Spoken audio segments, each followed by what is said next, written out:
The Abilene Zoo is open for Memorial Day weekend, but according to Governor Greg Abbott, it should not be open for another week. The zoo reopened Monday after being closed for nearly 2 months due to the COVID-19 pandemic. We sent KTX's reporter Danielle Ibarra to find out if the city will continue to ignore the executive order or if it will close the zoo. Danielle Ibarra joins us live from the Abilene Zoo with what she found out. Daniela. Hey, good evening. Well, the city made their decision to reopen the zoo days before the governor made his announcement. But now that the city is aware of the governor's orders, will the city close the zoo and reopen on May 29th? Here's what they had to say. Visitors flocked to the Abilene Zoo Monday, visiting flamingos, parrots, and monkeys. Besides the capybaras added this week, new additions to the zoo include tape meant to keep social distancing in lines and a sign at the entrance warning people to stay home if they're sick. Good afternoon. On the same day, Governor Greg Abbott announced plans for Phase 2 of reopening Texas. Beginning this Friday, May the 22nd, a long list of businesses can now reopen or expand capacity.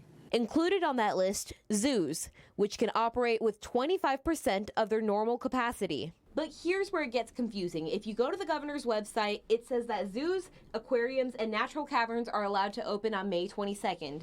But if you click the link to look at the health protocols, on the very first line, it says that zoos won't be allowed to open until May 29th. The Abilene Zoo opened on May 18th, before both dates mentioned in Phase 2. We asked City Manager Robert Hanna why the city made the decision to reopen the zoo before the official announcement.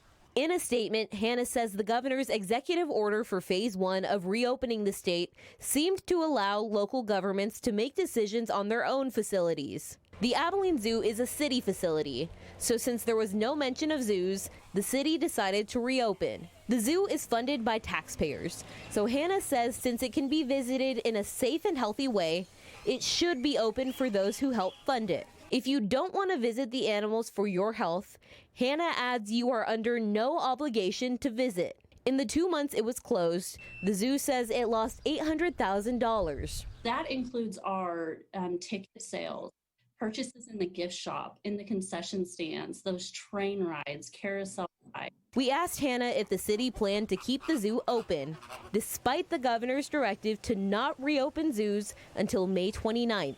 In a reply, Hanna says that's correct.